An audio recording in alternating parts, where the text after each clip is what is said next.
everyone, this is Jason Fabok, and you've been listening to my interview on Dark Knight Nation. Hey guys, welcome to the Dark Knight Nation for our interview with Jason Fabok, artist of Detective Comics, Darkseid War, The Button, and the upcoming Three Jokers story.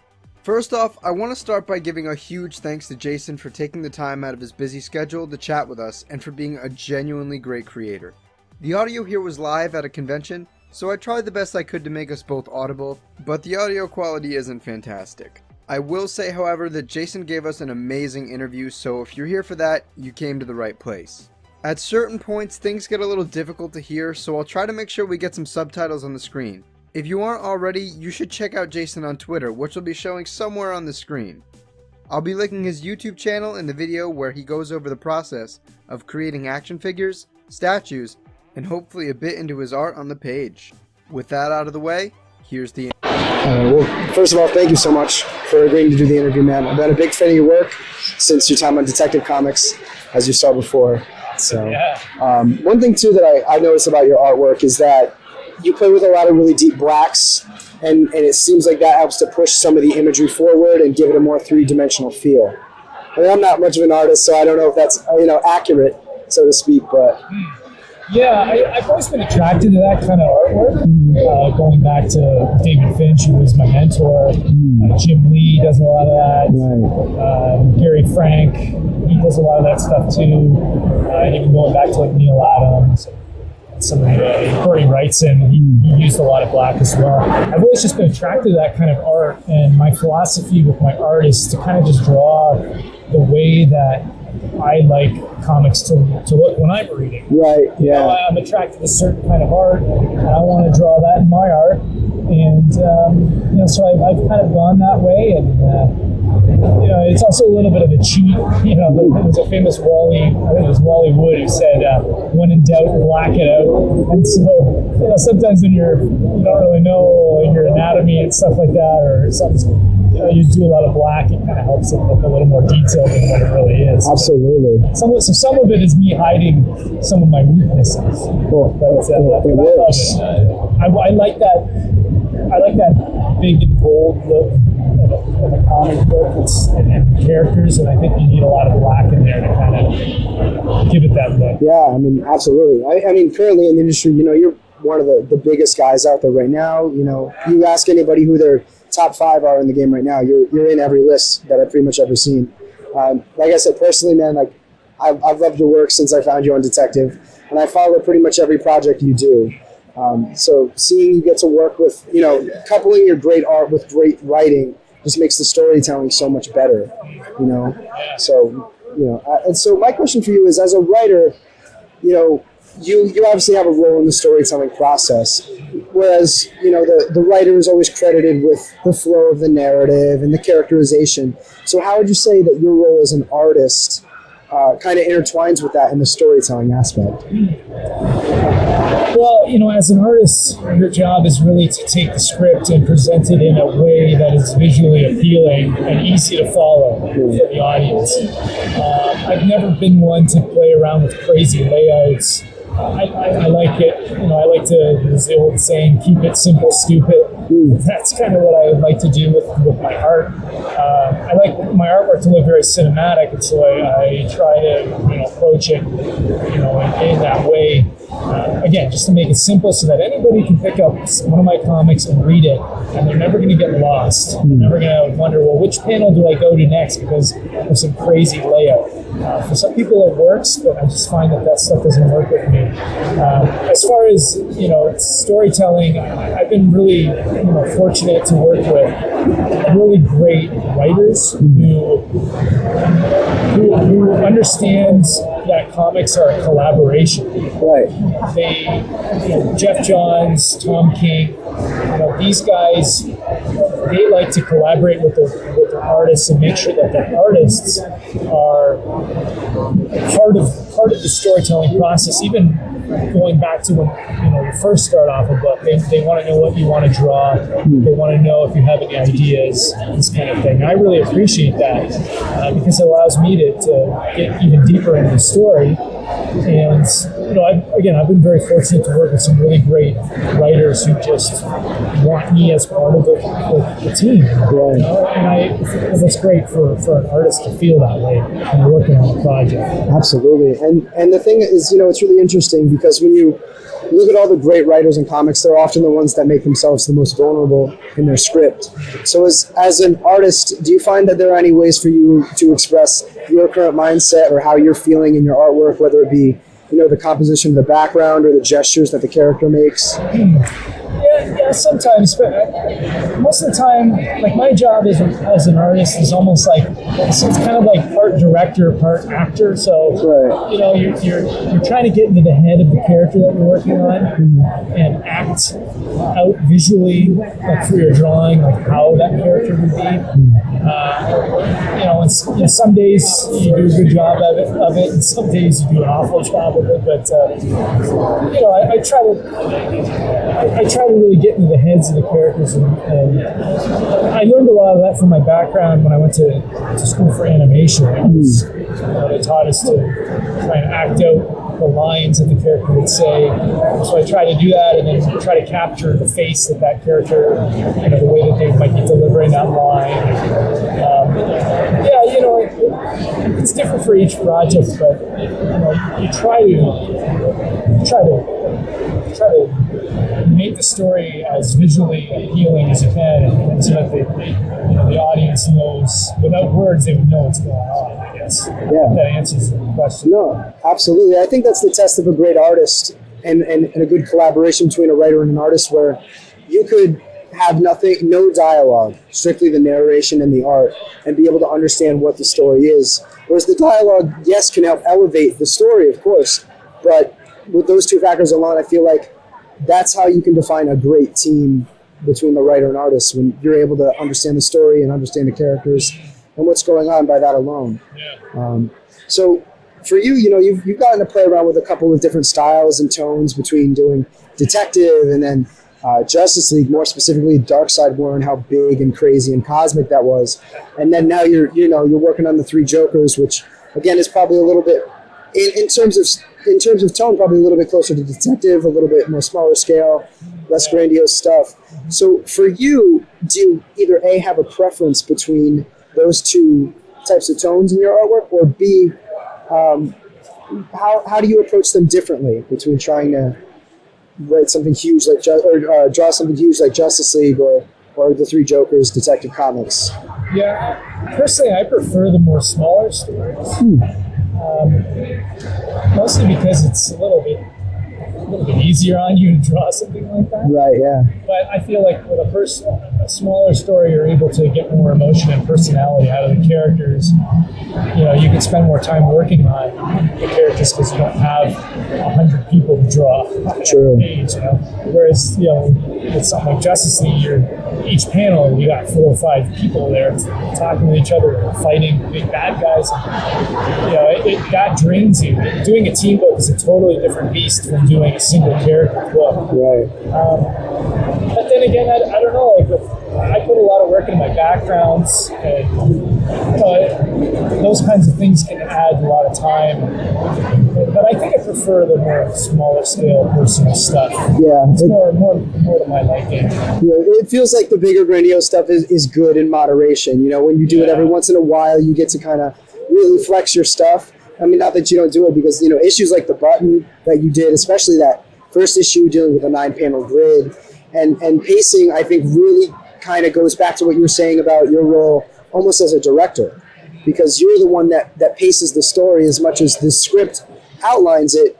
We don't interpret it until you put it on the page, which I think is amazing. I mean, so for you, right? We discussed a little bit about the influences that have you pushed you to do what you do. Are there any guys guys or gals in the industry today that you kind of look at and you're like, wow, I really, really like their stuff? Maybe there are a couple things or techniques I'd like to pull from that and incorporate myself. Well, one of my big ones right now is Gary Frank. I've always loved his work, but I really wanted to push my faces and the emotions I can get out of my faces, and I think he draws the best faces in comics that every face he draws is perfect.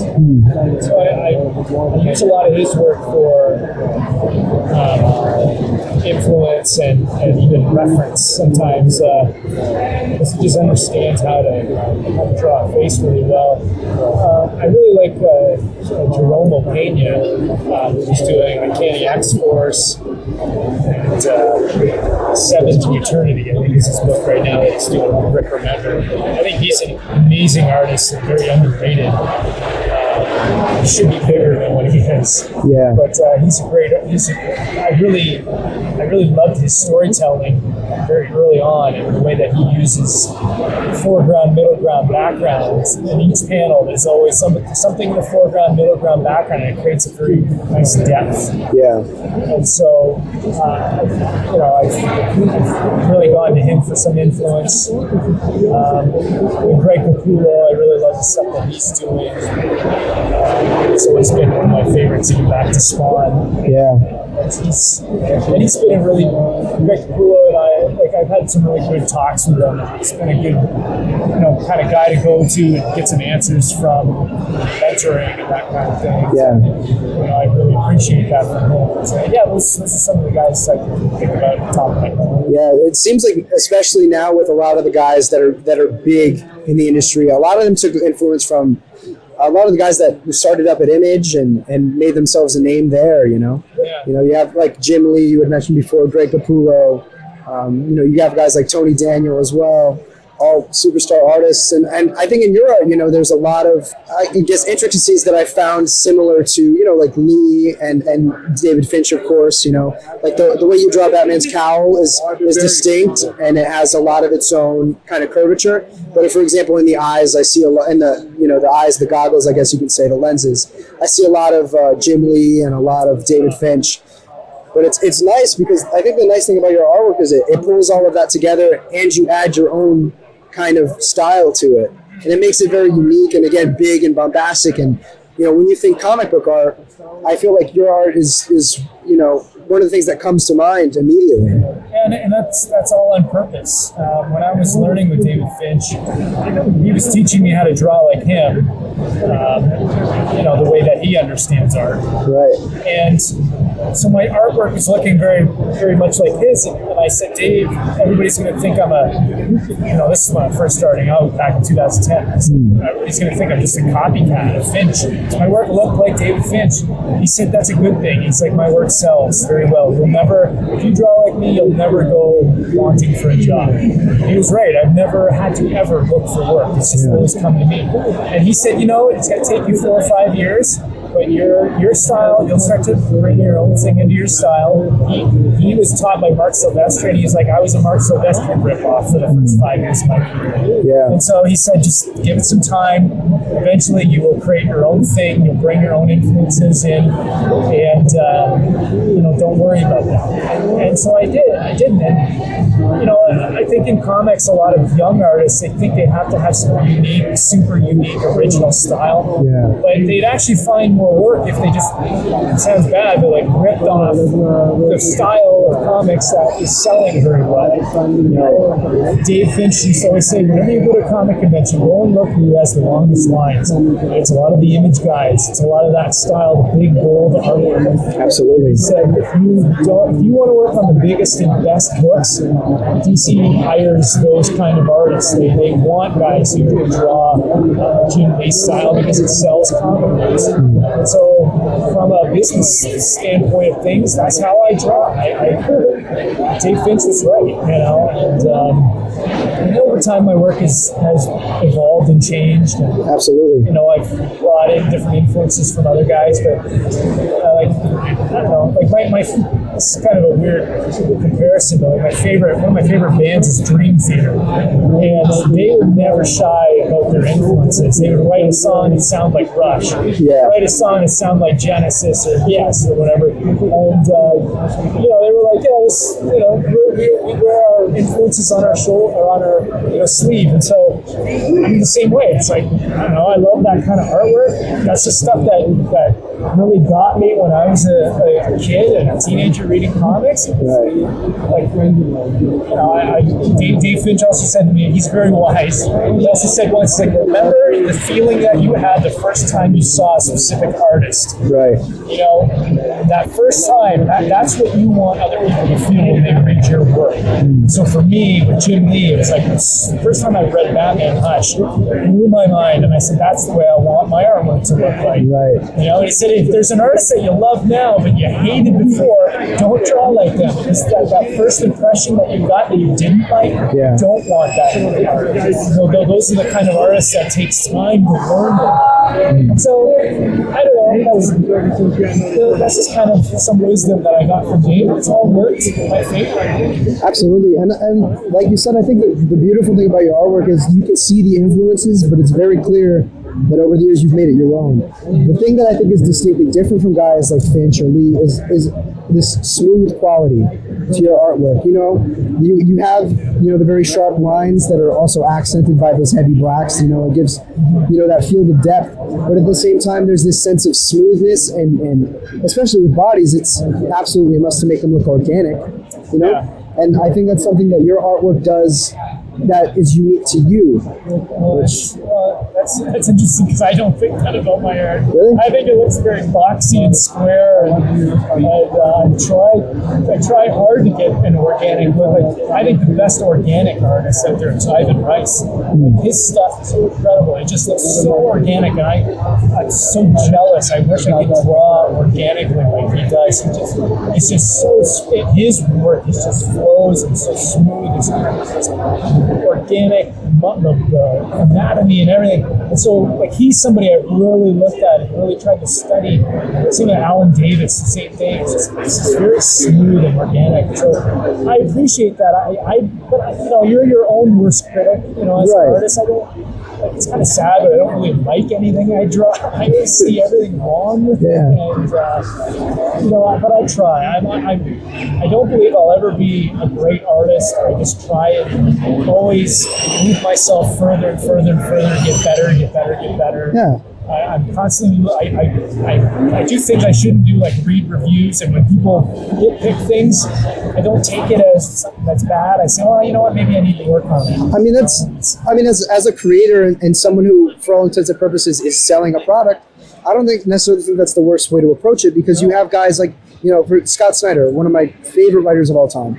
One of the things he says is that he wants to make sure we get our money's worth out of a comic, which some people may say the art is sacrificed. At the same time, I feel like it's the creators that know how to find a balance between really expressing themselves in their art and creating a good piece of work and finding something that the consumer or the reader is really going to enjoy. So I think it's respectable. To open yourself up to that kind of criticism isn't easy. No, it never is. I've always told even my editors, be open with me. Tell me if I need to change something. Tell me if something looks off. Sometimes it stinks when they tell you that you worked on something and they, you know, I mean, none of them are overly nitpicky, but you know, the guys that I really trust, you know, they're able to say to me like, hey, you should work this phase. I appreciate that, because I want the best quality piece of work possible. When you're staring at something for a really long time, you stop seeing a lot of the little things that are wrong with it. I don't know. I try to always just be humble with my work, because I know that my work isn't perfect, but I strive for excellence in my work. That's something that my editor Brian Cunningham, you know, shared with me once. Is he said, you know, you'll never find perfection. You'll never be perfect, and that's true. You'll never be perfect, even in your own personal life, but you can strive for excellence in it, which means you put everything into it, your heart, your soul, you put it all in there, and you do it within the time that you're given. And try to do the best. And I totally, you know, the things that Scott Snyder said, I want, when somebody buys one of my issues, I want them to feel like they got their $3 for it. Like, I want to pack it with so much stuff that they can pour over it and look at it. You know, I want that when I read a comic. Absolutely.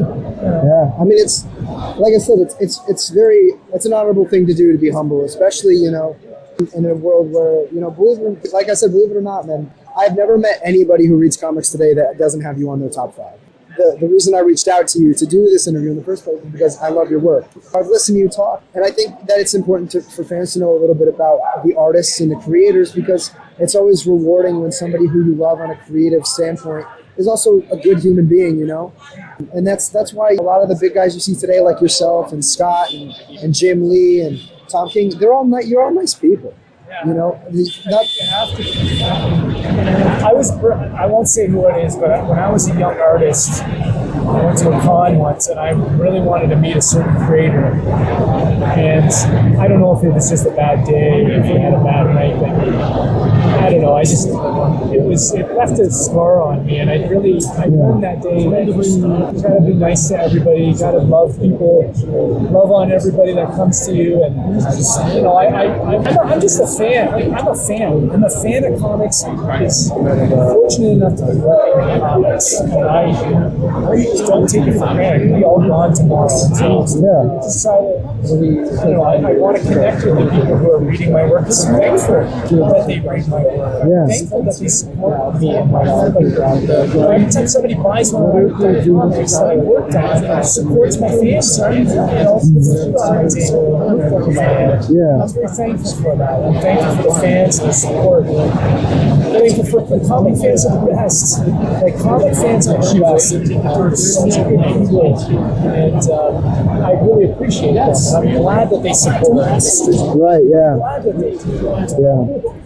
That's one of the things, you know, throughout whatever content I create, it's the biggest thing I always stress is you need to show support to the creators, you know, because I have, for example, people that comment on my videos like, oh, I'm going to trade weight. And, you know, while I say to them, that's not the bad thing to do, but if you want to prolong the longevity of a title or give them a little bit more instant gratification, buying the single issues is really what's going to show that, because they don't make a trade until 3-4 months until after the story's finished. True. So that's something that I push, you know, like, you know, I'm in college, I work, and I make a conscious effort to try to get the singles because I know that that's the most instant way to show the creators my support, you know, besides outpouring support on social media. But it's really good to know, you know, that when a creator appreciates the fans, it adds a new dimension to them as a person, because you only really know them behind a page. And most oftentimes, you know, you go to a convention and you've seen the person physically for the first time. So, you know, it's stuff like this where you can reach out to the fans and show them, you know, that you truly are humble as a creator and that you want to give them something that they're going to love is why, you know, besides your amazing artwork, is why people like creators like yourself. So, you know, I truly do thank you for that as a fan. And so we got on the topic of some artists that you love. So right now in comics, are there any writers that you haven't gotten to work with that you'd really like to do a project with? I mean, I've worked with Tom King. I'd like to work with him more. Yeah. Same with Scott Snyder. We've been talking about working together on something bigger for a long time. It just never seems to line up. Yeah, you're both very busy. You know? I like some of the creator on stuff that Mark Millar has been doing. One guy I would love to work with is Robert Kirkman. Yeah. Robert, if you ever want to work with me on something in the future, I would be down with that. You know, those are some of the guys I really, you know, like, I mean, there's sadly, you know, some classic writers that, you know, they just don't do as much work anymore. Yeah. You know, guys like, you know, Alan Moore. Absolutely, yeah. I don't know. Again, I've been, you know, Jeff Johns and I have worked well together, and right. You know, I really feel like he gets me and understands what I want out of my work, and I enjoy that relationship. And so I'm happy. Like, if Jeff says to me, like, "Hey, we're going to work together for the next 10 years," I'll be like, "Yeah, all right." I mean, it's pretty much guaranteed you guys are going to put out great books. So, you know, I'd be the first one to buy every cover you guys put out. It's like even Doomsday Clock, you know, like you said, Gary Frank, fantastic artist, Jeff Johns, amazing writer. I'll buy every cover. There is not for the sake of collecting it and putting it on eBay, just because they're genuinely beautiful. I've done the same. I bought like 3 copies of some of those issues. Absolutely. I just love it. So. No, I mean, we do it as fans, you know, and you being a fan first and a creator, you know. And again, that's another thing that I think fans appreciate, is that the creators now are the ones that were reading comics back when Image came out, back when Hush came out.